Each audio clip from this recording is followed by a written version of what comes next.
हरियाणा और पंजाब के बीच मौजूद शंभू बॉर्डर पर पंजाब के किसानों ने एक बार फिर बवाल कर दिया। हरियाणा पुलिस ने जब उन्हें आगे बढ़ने से रोका तो किसानों ने पुलिस की बैरिकेडिंग तोड़ दी, सड़क पर लगाए गए कटीले तारों को उखाड़ फेंका। इसके बाद हालात संभालने के लिए पुलिस ने उन पर आंसू गैस के गोले दागने शुरू कर दिए। फसलों के लिए एमएसपी यानी न्यूनतम समर्थन मूल्य पर कानून बनाने की मांग को लेकर आंदोलन कर रहे पंजाब के किसानों ने एक रोज पहले दिल्ली कूच का ऐलान किया था। सुबह होते ही 101 किसानों का जत्था पैदल ही दिल्ली के लिए निकल पड़ा। लेकिन जैसे ही किसानों का जत्था घग्गर नदी पर बने पुल पर पहुंचा, हरियाणा पुलिस ने उन पर आंसू गैस के गोले दागने शुरू कर दिए। किसानों पर एक के बाद एक कई गोले दागे गए, जिससे उनके बीच भगदड़ मच गई। कुछ लोग आंखों और मुंह पर हाथ रखकर वहां से भाग खड़े हुए, जबकि कुछ लोग पानी से आंखों को धोते नजर आए। इतनी बड़ी तादाद में वो टीयर गैस का वो जो यहाँ पे आंसू गैस के गोले छोड़े जा रहे हैं। हमारे एक किसान के सर पे गोला लगा है, उसको भी हम अभी लेके जा रहे हैं। इससे पहले दिल्ली आने की जिद पर अड़े किसान पुलिस के जवानों से बहस करते दिखाई दिए। हरियाणा पुलिस के जवानों ने उनसे लौटने की अपील की, लेकिन किसानों ने अपनी जिद नहीं छोड़ी। वहां के हालात तब खराब होने शुरू हुए जब किसानों ने पुलिस की बैरिकेडिंग तोड़नी शुरू कर दी। कुछ बैरिकेड को पुल से नीचे फेंक दिया गया, जबकि कुछ बैरिकेड को किसान वहां से लेकर चले गए। और तो और किसानों को रोकने के लिए पुलिस ने सड़क पर जो कंटीली तारें लगाई थी, उन्हें भी किसानों ने उखाड़ फेंका। ये जो लोग बैरिकेड लेके जा रहे हैं, इनकी सबकी सीसीटीवी कैमरे फुटेज बन रही है। आप सबके खिलाफ कार्रवाई होगी। पुलिस अधिकारियों के लाख समझाने और मनाने के बाद भी किसान दिल्ली कूच पर अड़े रहे। इसी वजह से शंभू बॉर्डर पर अफरा तफरी का माहौल बना रहा। और हरियाणा पुलिस की तरफ से बार बार चेतावनी दिए जाने के बाद भी किसान शंभू बॉर्डर से टस से मस नहीं हुए। पिछले 9 महीने से किसान हरियाणा और पंजाब के बॉर्डर पर कैंप लगाकर आंदोलन कर रहे हैं।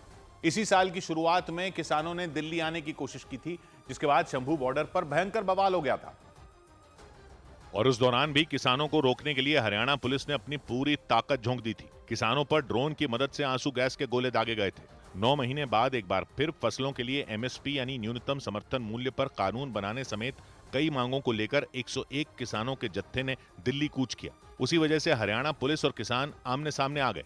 कुछ किसान तो बैरिकेडिंग के पीछे खड़े पुलिस वालों से उलझने की कोशिश करते नजर आए। एक पुलिस अधिकारी ने आरोप लगाया कि किसान हमला करने के लिए अपने साथ हथियार लाए थे। हम बिल्कुल शांतिपूर्वक हैं, ये हथियार लेके आए हुए। जहां एक तरफ किसान घग्गर नदी पर बने पुल पर डटे रहे, तो वहीं उनके साथ आए लोगों ने पुल के नीचे खेतों में मोर्चा संभाल लिया।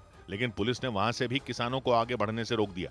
शंभू बॉर्डर हरियाणा और पंजाब के बीच मौजूद है। वहां से दिल्ली की दूरी करीब 280 किलोमीटर है। शंभू बॉर्डर पर किसानों को रोकने के लिए हरियाणा पुलिस ने 3 लेयर की बैरिकेडिंग की।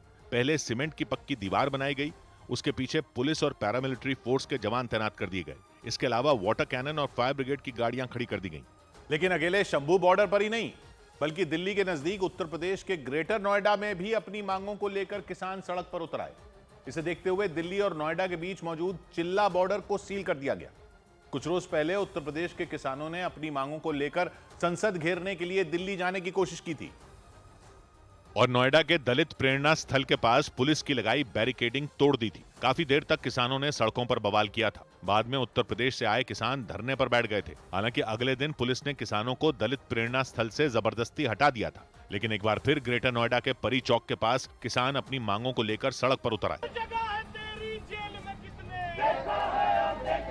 हालांकि पुलिस ने उन्हें नोएडा की ओर बढ़ने से रोक दिया, लेकिन किसानों के प्रदर्शन को देखते हुए नोएडा और दिल्ली के बीच मौजूद चिल्ला बॉर्डर को सील कर दिया गया। इस वक्त हम चिल्ला बॉर्डर पर खड़े हुए हैं, जो दिल्ली नोएडा बॉर्डर है, और वहां पर आप देख सकते हैं किस तरह के पुलिस के इंतजाम जो हैं वो यहाँ पर किए गए हैं। सड़क पर बैरिकेड लगा दिए गए। पुलिस के साथ आरएएफ के जवान भी तैनात कर दिए गए, ताकि किसी भी सूरत में किसानों को दिल्ली जाने से रोका जा सके। चिल्ला बॉर्डर के अलावा दलित प्रेरणा स्थल पर भी बैरिकेडिंग कर दी गई, जिससे वहां जैम जैसे हालात बन गए। मतलब एक तरफ से पंजाब के किसान तो दूसरी तरफ से उत्तर प्रदेश के किसान दिल्ली आने पर अड़े। इसी वजह से विपक्ष ने किसानों के आंदोलन के बहाने केंद्र सरकार को घेरा, जिस पर सियासत गर्मा गई। किसानों के समर्थन में कांग्रेस के सांसदों ने संसद के अंदर प्रदर्शन भी किया और केंद्र सरकार के खिलाफ नारे लगाए। इस दौरान उनके हाथों में किसानों से बात करो और एमएसपी की गारंटी दो जैसे नारे लिखी तख्तियां दिखाई दी। सरकार किसानों से बात करो, बात करो, बात करो। सरकार किसानों से बात करो, बात करो, बात करो। इसके बाद कांग्रेस ने केंद्र सरकार पर किसानों को बरगलाने और उन्हें धोखा देने का आरोप लगाया।